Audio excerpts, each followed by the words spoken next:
The night was heavy with a silence that seemed almost alive, the kind of silence that pressed down on the skin and seeped into the bones. He sat alone by the dying fire, its last embers glowing like faint red eyes in the dark. His hands trembled slightly as he tried to warm them, though it wasn't the cold that made them shake. It was memory. Memory of something that should not have been possible, something that had torn his life in two and left him with nothing but scars, inside and out. He had gone into the woods with 3 others that day, men he had known since boyhood. They were hunters, woodsmen, sons of the soil. They had carried rifles, knives, and the kind of confidence only men who think they understand the wild can carry. By nightfall, only one of them had come back, and that one was him. The others were out there still, or what remained of them, and he carried the guilt like an anchor strapped to his chest. It had begun without warning. The forest, dense and dripping with late autumn mist, had been their familiar ground, but something had felt different that morning. The air was still, unnaturally so. Not a bird, not a rustle, not the crack of a branch underfoot. Just that silence, the kind that makes the hairs on the neck rise. They should have turned back then, but pride had a way of blinding them. They pressed on, deeper, until they reached the clearing. That was where they found it. The ground was churned up, the soil black with rot as though something beneath had poisoned it. At the center lay a carcass, if it could be called that, half human, half something else. Its skin was pale and stretched, its mouth torn into a scream that had never ended, its eyes wide open but clouded with death. Only it wasn't entirely dead. One of the men swore it blinked. Another said its lips moved. They argued about whether to bury it, burn it, or leave it, but before they could agree, the thing began to rise. No scream came from its throat, no groan or whisper. Just the sound of shifting bone, the cracking of joints as its body twisted upright. Its face was hollow yet filled with something ancient, something that belonged to a place darker than night. The rifles came up too slow. The knives flashed too late. The first man went down with his throat ripped open before he could cry out. The second was dragged into the treeline, his boots carving lines in the soil until they vanished. The third fought harder, striking with steel and screaming into the night, but his voice was swallowed by the thing's silence, and soon even that was gone. Only he remained. He ran. He ran until his lungs felt ready to tear, until the taste of blood filled his mouth, until he collapsed beneath the weight of his own terror. Yet even as he stumbled and fell, he knew the thing was not chasing him. It didn't need to. It had marked him. He would never truly escape. When he woke the next morning, bruised and broken, the world felt different. The forest seemed to have swallowed the blood, the struggle, the men themselves. There were no bodies, no tracks, nothing to prove what had happened. Only he remained, alive but unwhole. He staggered home, his tail spilling from his mouth like poison, but no one believed him. They said grief had broken him, that he had gone mad in the woods and abandoned his friends. He tried to convince them otherwise, but their eyes only grew colder, their whispers sharper. He became an outcast, the man who had lived when the others had died, the coward who had left them to their fate. But he knew better.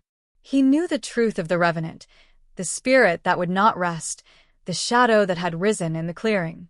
He knew it had let him live for a reason, not out of mercy, not out of chance, but purpose.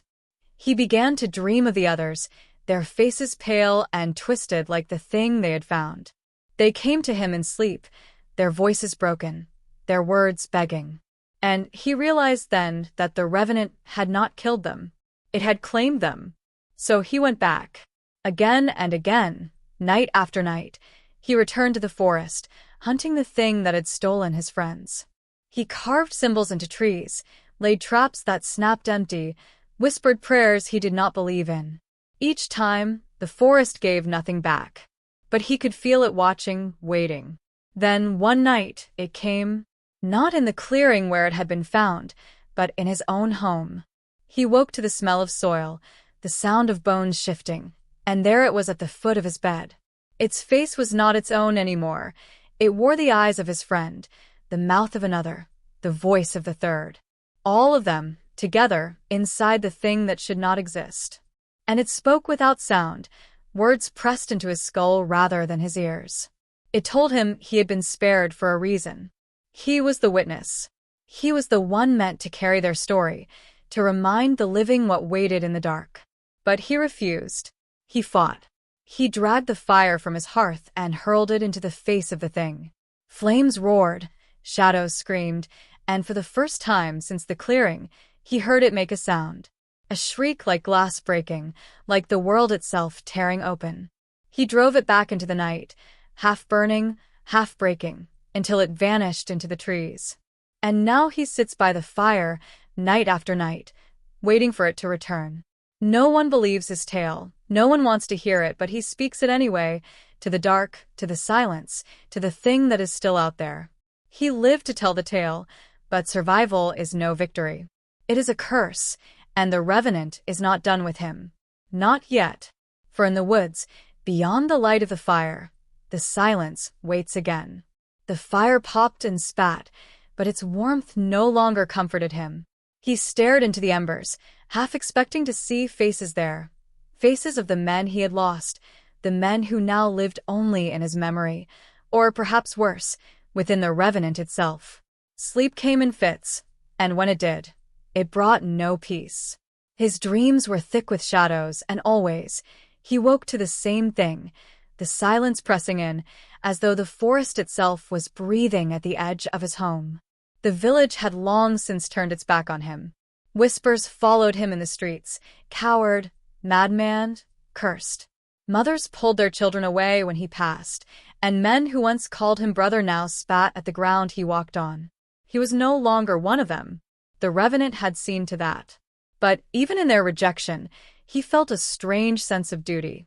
The thing wanted him to spread its story, to carry the terror of it like a plague among the living. He would not. If he had to live under the weight of it, then he would twist that curse into something else. Revenge, perhaps. He began to prepare. His days were spent gathering what he could, old books traded for scraps, charms stolen from churches, whispers from travelers who spoke of creatures that returned from the grave.